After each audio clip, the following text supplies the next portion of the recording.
another episode of Travel Adventures with Trip 101.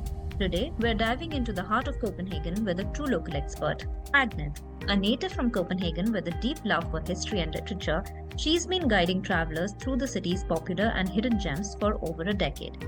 From bicycles and cabs to public transport, in this video, we're covering the best ways to get around.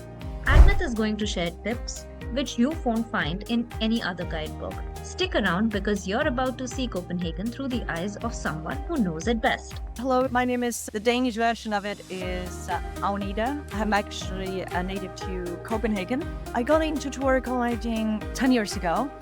I have a background in Danish literature and history. I've always been a history nerd.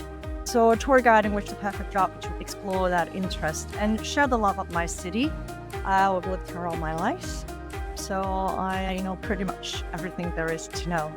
And here we are 10 years later, still doing it because I love it so much. Copenhagen is the perfect mixture of a big city. It has a capital city feel to it, but it's also quite small. It's only 500,000 people.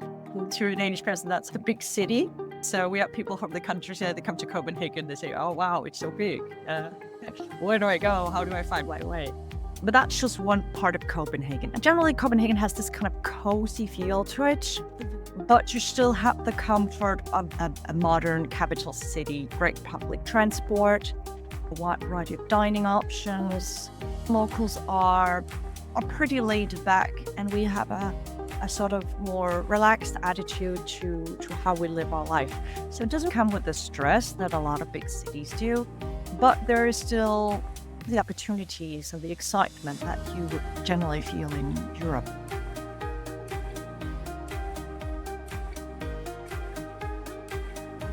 The tourist offices advertise the Copenhagen Card, and I always tell people on my tours that's a tourist trap. It's not if you really like to see a lot of attractions in a very short time.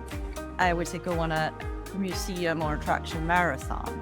It pays because you get public transport included, but it's more geared towards attractions and visiting a lot of attractions in a short time, more than most people would want to do.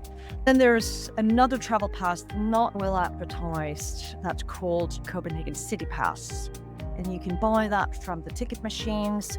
You can also buy it digitally because Copenhagen is a very digitalized city. So there's these travel apps and they're starting to advertise them more. Of course, it depends on whether you have data when you arrive, but that's actually a very convenient way to buy travel passes because, again, you can buy them in English too.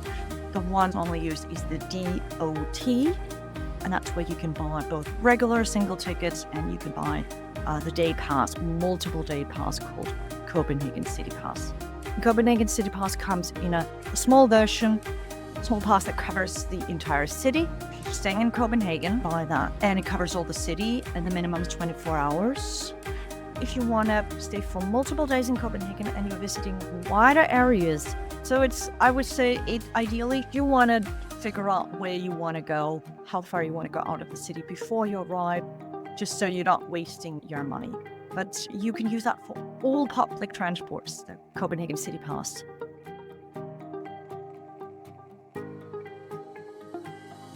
Now, public transport today is quite a lot. It's both the so-called regional trains, which goes to outside of Copenhagen, for example, up to Hamlet's Castle or official name Kronborg Castle. But you can take the city train, which are the red trains with an S on them. You go within the city and suburbs. And then the metro, for most people, the metro is pretty much all you need. It will cover no matter where you need to go in Copenhagen.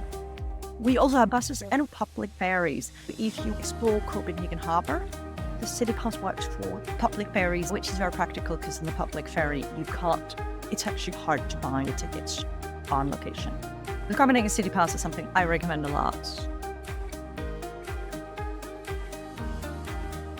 It's easy to rent bicycles. There are many bike rental shops around the city. Google is your friend. But also there is one company I recommend, and I have used myself, is Donkey Republic. They have distinct orange bikes, and their app is user-friendly. They're not expensive. There are other bike rental companies like Lime, I haven't tried them because they use electrical bikes. And electrical bikes, I don't really recommend in Copenhagen unless you have leg problems. It's more convenient with a regular bike. And 90% of locals use regular bikes. So to blend in, use a regular one. Copenhagen is one of the most bike-friendly cities in the world. Us and Amsterdam, the infrastructure is really designed for cycling. But the rules for cycling is very structured in Denmark. It's actually very strict. And because all us locals bike everywhere all year round, we bike very fast.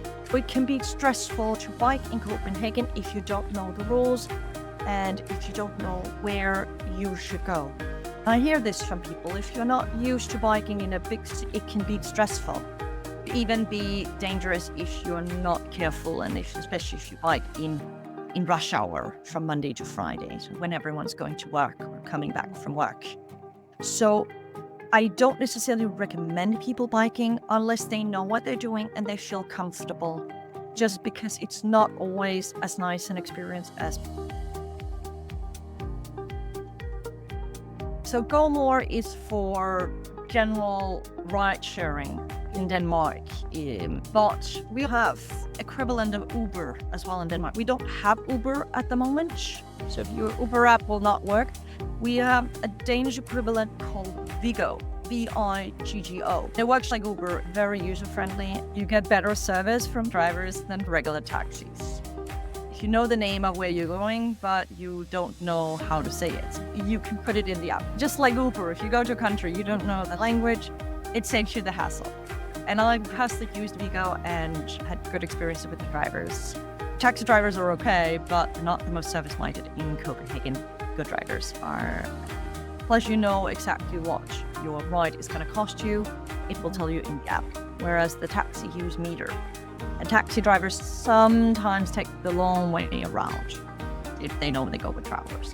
So you don't get scammed with Viggo, but taxi drivers, it's only in a few cases you get scammed, but it's still not the nicest experience. That's a wrap on our deep dive into how to navigate within Copenhagen. A huge thanks to Agnethe for sharing her knowledge and giving us the inside scoop on navigating this cozy yet vibrant city.